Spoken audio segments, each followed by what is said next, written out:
What's up, YouTube? Welcome back. So in this video, I want to explore um, the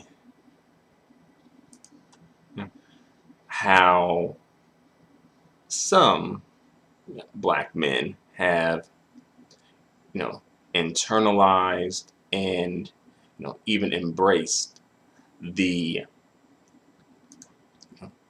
King Kong gorilla stereotype, right? And we know that, of course, historically speaking, this stereotype comes, primarily from slavery, and as well, there was some pseudoscience involved as well, saying like, oh, black people are subhuman, so it's okay to treat them in a barbaric, inhumane way because they're not human, right? And they use science as also scripture to back that all up, right? We know about that, right? um, but I kind of want to fast forward to more so present day and kind of explore how the stereotype is playing out today, right? Particularly when it comes to black men internalizing and embracing the stereotype. So I personally think that the stereotype, I think it applies to all black men, but I think that, kind of like the darker the man is, the more likely he is to, internalize and possibly embrace the stereotype. And, the stereotype is a double-edged sword because on one hand, the stereotype does give, black men sort of like the, big, strong, powerful, dominant portrayal. And it allows men to be viewed in that way, being big, strong, powerful, dominant. And those aren't bad things, right? But, again, like I said, it's a double-edged sword because on one hand, you know, black men can be those things in a positive way, but also black men can be those things in a negative way too, right? When it's like black people, but especially black men, are often associated with criminality. And I think partially it comes from this sort of like stereotype, like, oh, he's going to cause trouble, oh, this big, strong, powerful, dominant black man, he's going to cause trouble, even when, the black man is just minding his own business. In fact, another aspect of this King Kong gorilla stereotype, particularly like the downside that I want to speak about, is police brutality. And I think that when police brutality is at play, I think that low-key like this animalistic stereotype, like sometimes like the cops have this in their mind. So I think that plays into how they interact with black people, but especially black men. And I think there's even been, even studies done where it's like when people think about increasing, police presence and police force, they're thinking in terms of, oh, this is about black people. This is, getting black people in line versus, their group of people, right? And I think this like, animalistic King Kong gorilla stereotype sort of comes into play too, because it's like, well, black people have been treated very poorly throughout history and have been very much dehumanized throughout history. And I think that this low-key still plays out today. And I think when it comes to victims of police brutality, I think that, black victims tend not to get as much sympathy because of all of this at play. Like, the dehumanization, the animalistic stereotype, the being associated with criminality stereotype, the King Kong gorilla ape stereotype, right? Like a lot of this is at play. So a lot of this all factors into dehumanizing black people, especially black men. And that's why you oftentimes see when police brutality happens, it's just like, oh, it seems to be a bit of an indifference towards it. A lot of times it doesn't seem like not many people care outside of black people, right?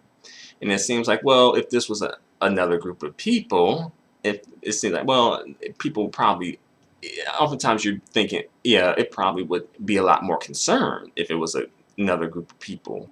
That's definitely something that needs to be addressed. I don't know how that would happen, but that needs to happen. But I think it would have to come from honest conversation, and I don't think we're going to have honest conversations. So I don't see this being addressed. So I think partially why, some black men, often do embrace the King Kong gorilla stereotype is because I think, you know, in addition to being seen as, big, strong, powerful, and dominant and masculine and all that stuff, right? I think also because, they can't go down that lane that, say, Morris Chestnut lane, the Blair Underwood, the Idris Elba, Donnell Blaylock lane, right?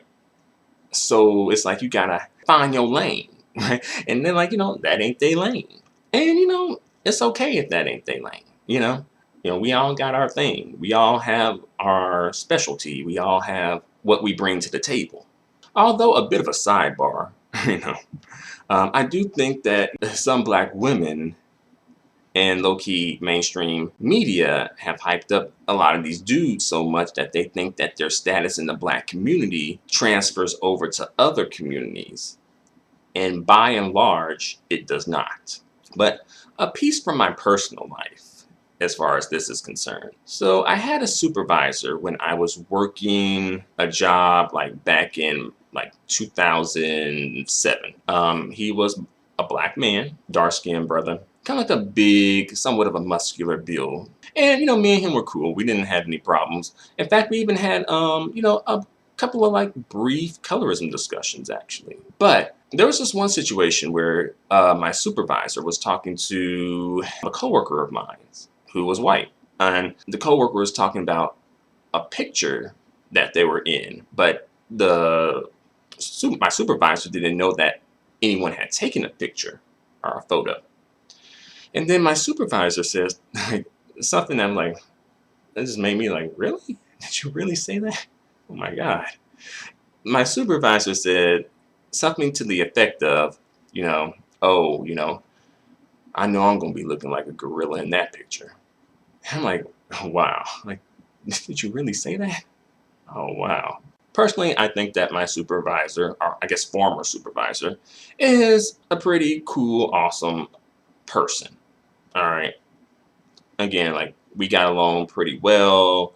I never felt any shade or animosity from him toward me. And as well, I actually, like, before I did this video, I actually, like, low-key social media stalked him, Facebook and whatnot, Facebook stalking a little bit, and like, oh, wow, like, he has really, kind of moved along the way. Like, all right, like, that's what's up, my brother, all right?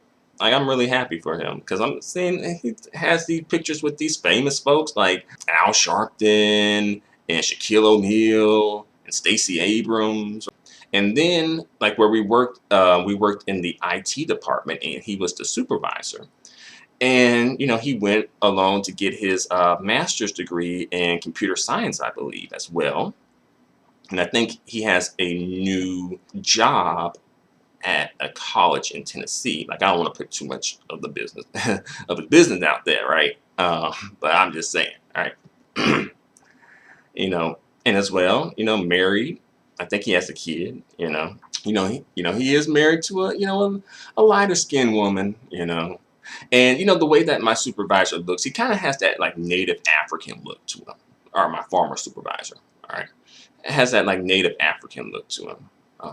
He says that he has actually been confused for being Native African at one point, And there's other stories that I can tell too, but I don't want to go on for too long. But one thing I do want to say and mention is that, we had a conversation at one point, and then he had mentioned how maybe he sort of comes off because in the town that we were working in, and also going to school in. The town was more so white, but there was a significant black population though. It was probably maybe at least maybe like 60 something percent white and like 30 something percent black, something like that. And he had mentioned like, sometimes going into a restaurant and like some old white woman, acting like she's seen the monster, like, ah.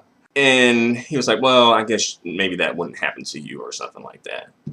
Something like that, right? And I've had a few dark-skinned brothers sort of say something, not exactly like that, but something like that references and that goes back to how they are perceived within society. I know I had one coworker at another job, dark-skinned brother, you know. Now, this brother, he could he was actually trying to go down that, the Idris Elba, Donnell Blaylock, or whatever lane. But he didn't mention, and I think he could, because he does one like, that's like his thing, like, acting, modeling, that sort of a thing. And I think he could. But he had mentioned, like, oh, how people would treat him when he's in his professional clothing versus how people would treat him when he was in his casual clothing, right? There being a difference in treatment, right? I say all that to say that I think that black men in general are very cognizant of how they're perceived within society. And this is kind of like maybe the downside of, the King Kong gorilla stereotype, if you will. And we see examples of black men in the media who do, embrace the King Kong gorilla stereotype. We see it in hip hop a lot, right? I think there's a song called Gorilla Pimp by like Project Pat, right? Then there's also like a song by Jibbs featuring Chameleonaire. I think it's like King Kong in the trunk, referencing the bass that's in his trunk, right? Then, it's a lot of songs. It's not, no, it's a few songs that pay reference to King Kong. Then there's like a song with like DMX and Royce the 5'9" and a couple of other dudes called King Kong too. And then in the video even, they're, very like, quote unquote King Kong like, very much following in King Kong steps, imitating King Kong. Also, you'll see that, play out in like other videos too, like Bone Crusher's video, I Ain't Never Scared. Definitely some imagery there. The video for Cameo's Candy, they even played up to that type of like, giant black man, like King Kong thing going on, right? Then some black men even kind of embrace it with their names. Like there's a rapper called Gorilla Zoe. For me, I'm just like, like this is something, like album cover, naming one of his albums King Kong.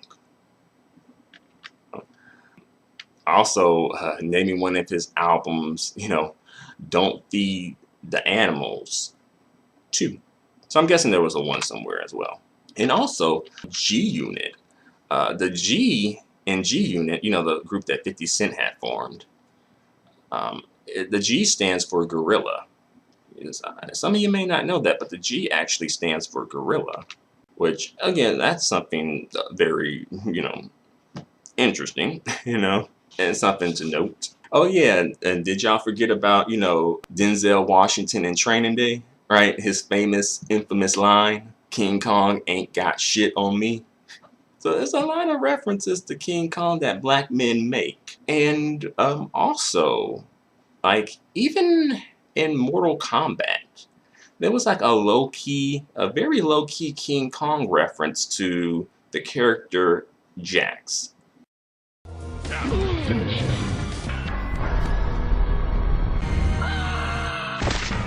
Jax wins. Flawless victory.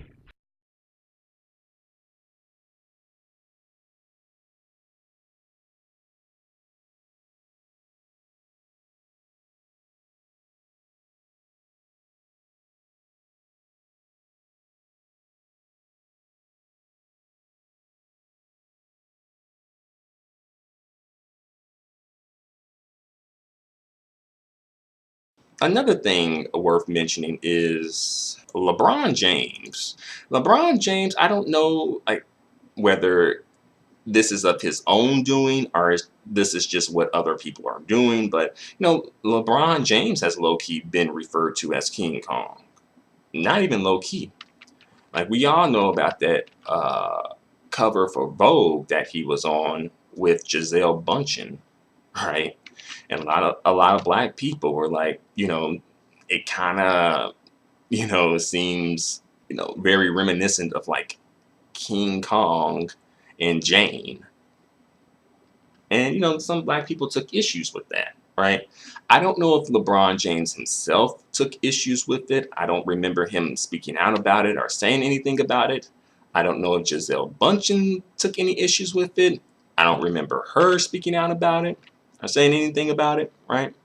But yeah, nevertheless, LeBron James has been referred to as King Kong here and there, right? Again, I don't know if he encourages this, embraces this, acts for this, but nevertheless, it is this. And now that you mention it, LeBron James and King Kong do sorta, kinda. And I ultimately think that all this comes from King Kong syndrome. I just think that it's a different aspect of King Kong syndrome. I think that this particular aspect of it tends to be about how black men view themselves, and while another aspect of it is how, black men are when it comes to non-black women. And also there's an aspect of it when it comes to how black men and white men interact, or even non-black men, but I'll say more so white men, where, of course, we got the slavery imagery. And of course, we know about the situation in Libya, right? Slavery happened in Libya. It's happening in Libya. And as well, some people even view, the sports industry as being like low-key reminiscent of slavery. And, there's arguments, some valid points that come up when you speak about that, of course. But also, something else I want to talk about. It's related to King Kong syndrome. It all factors in. Black Zilla, right? I know Dave Chappelle did a skit on his show called Black Zilla. And it basically was him kind of like a giant in Tokyo, Japan. It was a joke, but, it's very interesting nevertheless, right? And as well, even the name Black Zilla, like, if you really like, just Google the name Black Zilla. Now, Google the word Blackzilla and see what comes up, right? You can type it into any search engine, really, and see the first results that come up, all right? And before I bring this video to a close, I want to talk about something I found on the internet. It was a photo, actually, a photo for sale. And the title of the photo was, "I am King Kong." And the photo was taken by photographer David Yarrow, right? And there's also a bit of a backstory about this photo, which is interesting, an interesting backstory, all right? So I'll read a little bit of the backstory, all right? King Kong was not christened this way, but he has been known as King Kong for many years in Makoko.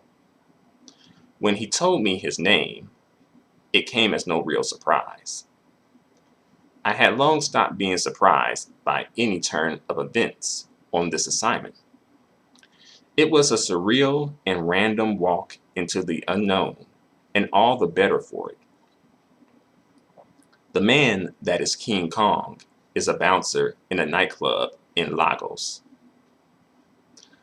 I would imagine that the job is fairly secure, so long as he wants it. One evening, he came over to my hotel for a beer, and this allowed me to gain further insight into a gentle family man who happens to be formidably muscular. In Nigeria, there's always a hustle, but I was never hustled that night. So that's the backstory, to this photo here. All right. And of course, let me show you a photo of the photographer, all right, David Yarrow, all right. Um, you know, and that's just about it. And there's one more thing that I want to kind of discuss. Sometimes some black athletes, particularly in European countries, some European people will heckle black athletes by, particularly like soccer players, by throwing bananas at them onto the field.